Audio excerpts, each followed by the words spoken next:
Hello, नमस्ते, प्रणाम। और कैसे हैं आप सब?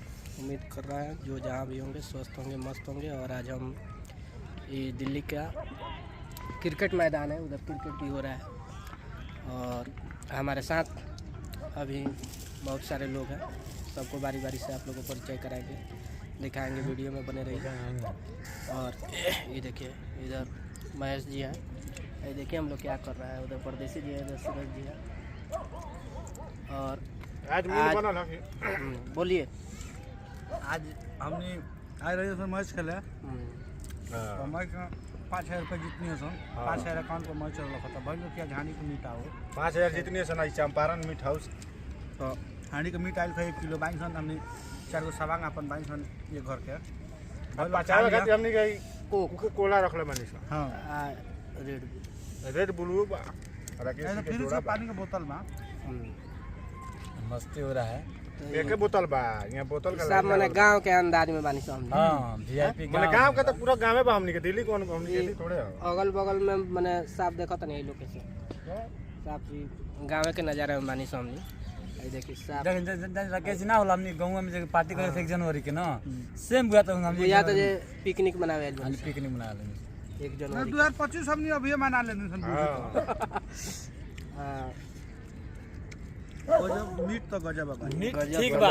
मीट तो चंपारण के आदमी बानी सन। चंपारण मीट हाउस में का मीट आई मीट तो बहुत बढ़िया बा काजी। लेकिन जौन हमनी के जे स्वाद मिलल सब वो मीट के जवाब नहीं, लेकिन यो ठीक बा काजी।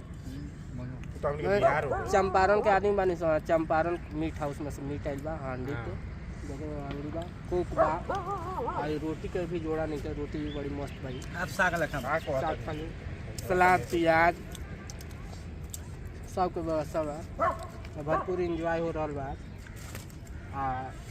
मजे बा बता मजा भी आ रहा बा। आ तने चैनलवा के साथ अथी कर लोग, फॉलो करे लोग ने पेजवा के। हां तने दबा दी लोग, दबा के शेयर करिए, दबा के कर ना 5 लाख व्यूज जे गए तो हमनी की हाड़ी फ्री। हां वही गुहाड़ी फ्री मिल जाई। जे ज्यादा लाइक आ शेयर करी ओकरा एगो हाड़ी फ्री मिली। हाड़ी नु और वो कद बुझाइल नहीं पर पीछे लइको खेलता रह सका। पीछे वाला ये एक पिच पर निकल कर लिखा होने बड़ा जो गाछ से वो देखाओ ले रो लइन तड़तोल बा। लेकिन साफ सर ध्यान गांव के हमने देहात में रहेगा सर। साफ देहात ज़्यादा हम सब देहात में अपना गांव बन सर मस्ती कर सब भाई मिल के। ये हमारे परदेसी पिया जी अभी हमने बैठल से था 1-1.5 घंटा। कंपोजर और म्यूजिक डायरेक्टर राइटर बहुत अच्छे गायक नहीं राइटर साहब तुम्हें बनी जी हाँ ब्लॉग साहब राइटर साहब हैं। अभी हमने 1-1.5 घंटा रुकम सही है। 2 घंटा 2 घंटा 7 बजे तक 2 घंटा 7:30 से क्या पता गाना वाना रहे तो हम काले रिकॉर्डिंग कर लेनी सन। हाँ आज भाई आज के दिन पहले ही से फिक्स रहना।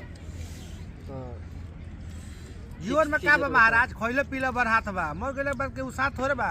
अभी ज्यादा दिन ना बोले ने लगन खा के अइबे कनिए से घर। सब बाप रे बरात रहे भैया। खसी के मीट खाएम कि मुर्गा के खाएम कि मछली खाएम कि चालवा मछली खाएम कि बामी खाएम का खाएम रुए महाराज। आओ बारात में भाई 20 लाख के बारात रहे भैया। वो बारात में मैं नॉर्मल पार्टी के बारात पार में कौन वाले राज वाला।